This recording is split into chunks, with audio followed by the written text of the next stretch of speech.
Je ne sais pas si vous le savez, mais on est l'entreprise française qui dépose le plus de brevets dans le monde. Ce qui fait la différence, c'est bien les hommes et les femmes de Valeo, c'est leur engagement, c'est leur capacité à aller plus loin, à innover, à avoir une excellence opérationnelle au quotidien, hein.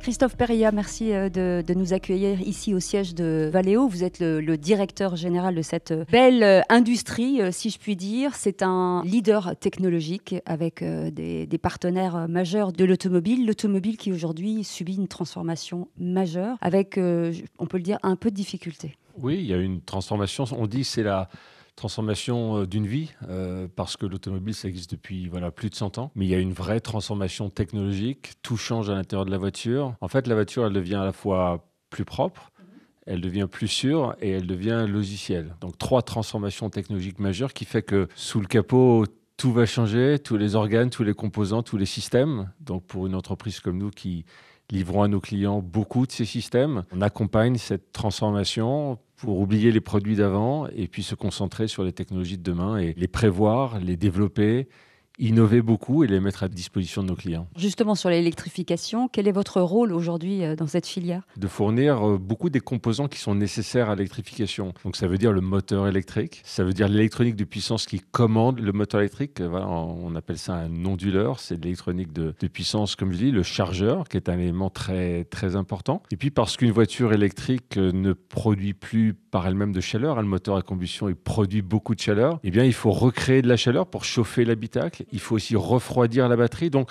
on repense tout en fait. Donc on repense tout. Voilà, on fait du froid et du chaud, mais on le fait totalement différent de ce qu'on faisait sur une technologie d'une voiture à combustion. Alors quand on parle d'innovation, on sait qu'il faut anticiper des années avant. À quel moment chez Valeo on pense déjà à l'électrique avant de passer justement sur cette réforme ? Il y a plus de 15 ans, on avait développé à l'époque un produit qui s'appelle le Stop and Start. Je ne sais pas si vous vous en souvenez. Oui, je me souviens très bien. C'était au feu rouge par exemple. Exactement, où la voiture s'arrêtait, on venait arrêter le moteur à combustion et le redémarrer. C'était le tout début de l'électrification. Mais à partir de ce petit bout, on a fait des choses beaucoup plus importantes. Le vrai décollage pour nous des efforts d'électrification, c'était 2016. À cette époque-là, on crée une société commune avec Siemens. Voilà, le meilleur de Siemens, le meilleur de Valeo. On met ça ensemble. On a navigué ensemble quelques années, puis on a pris le contrôle complet de cette société début 2022. Il y a un point important aussi, c'est l'accélération sur la sécurité. J'imagine que c'est un ancrage de l'entreprise, quoi qu'il arrive. Pour ceux qui ne vous connaissent pas,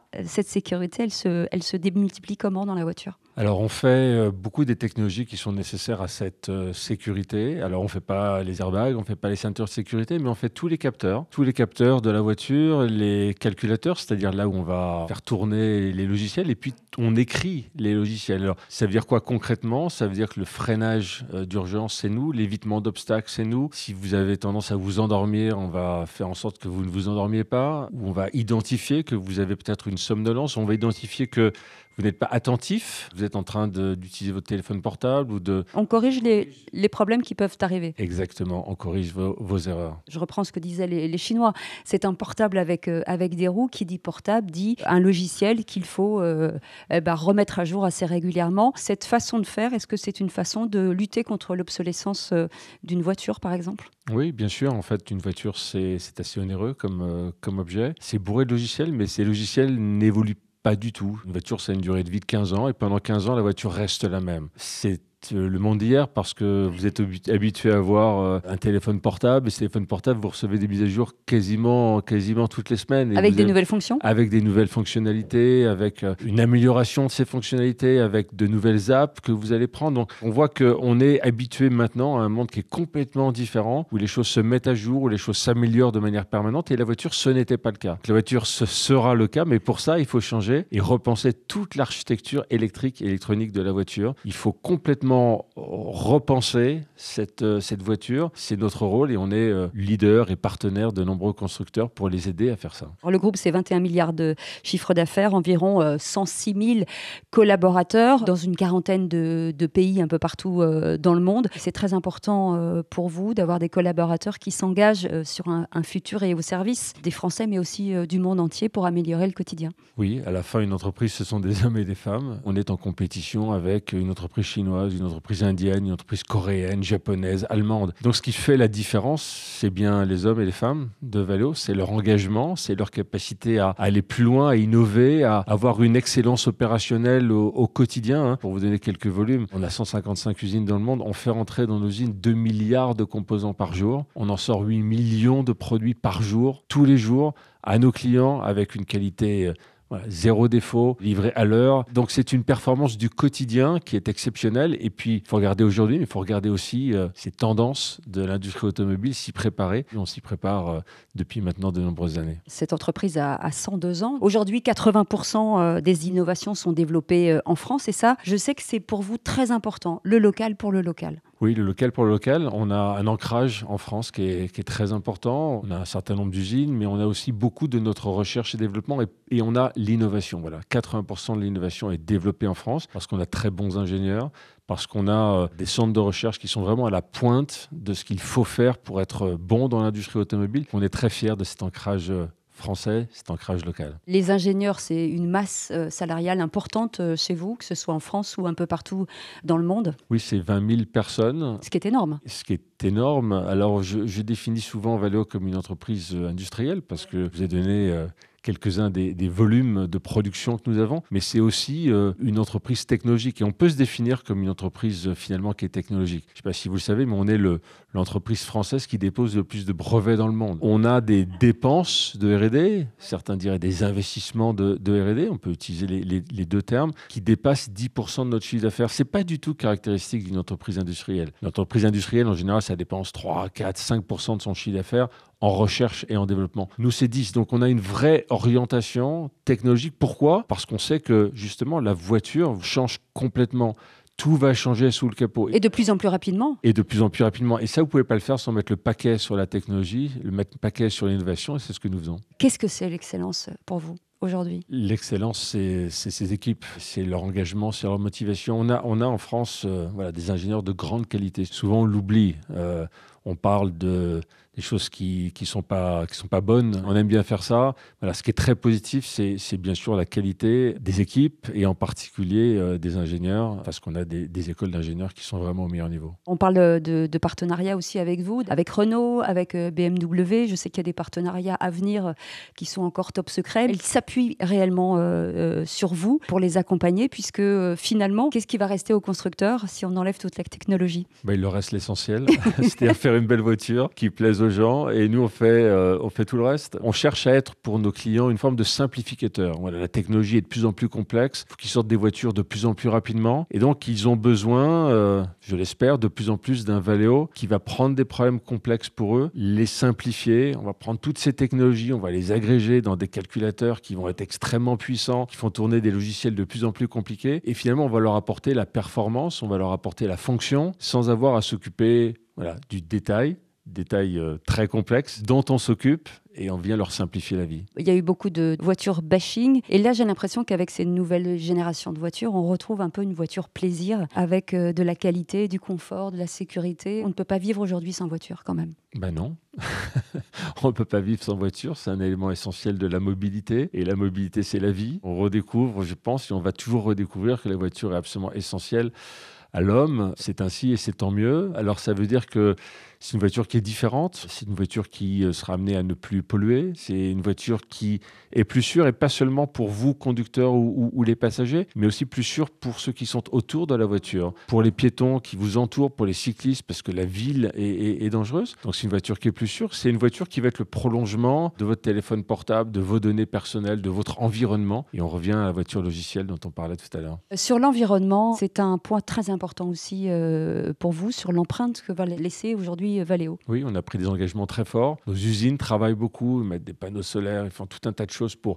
baisser nos émissions carbone. Et puis, on a des très belles initiatives pour redonner une nouvelle vie à des produits anciens. Le remanufacturing. Le remanufacturing, pas toujours facile à dire. C'est pas facile à dire. Ouais. Ça veut dire qu'on prend des produits qui sont cassés, on les récupère, les garages nous les renvoient et on les remet totalement à neuf. Et en remettant le produit à neuf, on réutilise 80% des matières premières et on le regarantit. Ça, c'est très important pour le client. On le regarantit comme si c'était un produit totalement neuf parce qu'il a la qualité d'un produit totalement neuf. Et on a déjà des volumes importants. Hein. C'est plus d'1 million de produits remanufacturés par an. Et dans quelques années, on franchira la barre des 2 millions. Ça, c'est vraiment très bon pour économiser les matières premières. Je reviens sur ce qu'a dit le chancelier allemand Friedrich Merz, justement sur la possibilité peut-être de repousser après 2035 pour que les constructeurs soient un peu plus à l'aise, pour que ce soit mieux organisé. Est-ce que vous allez aussi dans ce sens-là, de lâcher un peu du lest, de dire laissez-nous prendre le temps de faire les choses correctement? Alors prendre le temps, non. On n'est pas exactement sur cette position de repousser 2035. Pour quelle raison ? Parce que 2035, c'est une frontière, c'est un objectif auquel l'industrie automobile s'est préparée. Et parce qu'il faut aller le plus vite possible dans l'électrification du monde. Électrifier le monde, électrifier la mobilité, c'est baisser drastiquement les émissions de CO2. Par contre, on pense qu'il faut essayer d'élargir le portfolio des technologies qui seront disponibles en 2035. Aujourd'hui, on dit 100% électrique. Moi, je dis 100% électrifié. Et la différence, c'est que dans 100% électrifié, vous incluez l'hybride rechargeable, vous incluez les prolongateurs d'autonomie, qui est une superbe technologie qui est développée dans certains pays du monde. Donc finalement, combiner le 100% électrique en ville ou quand vous avez moins de 100 km à faire avec d'autres technologies. Une ouverture, en fait. Ou au-delà de 100 km, vous allez avoir un moteur à combustion qui prend le relais. Et quand vous faites ça, vous avez presque 100% de réduction d'émissions de CO2, mais vous avez une offre plus flexible pour les consommateurs. On voit quand même une accélération de la féminisation dans ces métiers. Oui, qui est assez importante dans les postes les plus élevés, on va dire, de Valeo. On a un taux de féminisation qui monte. C'était un objectif important qu'on avait. On est à plus de 25%. Alors, plus de 25%, c'est pas assez. Mais on est quand même une boîte technologique, on l'a dit. Donc, on est quand même une boîte d'ingénieurs. Donc, on est assez lié. Le nombre de femmes qui sortent des écoles d'ingénieurs qui, hélas, est plutôt en dessous de 25%. Donc, oui, c'est un enjeu. C'est un enjeu qui est important et c'est un enjeu sur lequel nous nous engageons. Et c'est important pour vous aussi la formation, puisque ce que vous mettez en place au bout de la filière, il y a les garagistes, toute une filière qu'il faut reformer. Ça prend du temps, mais en tout cas, c'est bien engagé aujourd'hui. Oui, on forme d'abord nos collaborateurs. On a des écoles de formation. Vous avez une académie ? On a une académie, pas seulement sur les métiers techniques, on a une académie en finance, en achat, dans tous les métiers de Valeo. On est plutôt reconnu comme une boîte qui forme bien ses collaborateurs. Oui, on se rend compte qu'en dehors de Valeo, il faut que le métier et les technologies d'électrification soient mieux comprises. Et donc, on a une activité et une offre de formation pour les garages pour faire en sorte que l'aide à la conduite, qui est un ensemble de technologies très nouvelles finalement, ou bien l'électrification soit expliquée et mieux bien comprise. Intégrée sur place.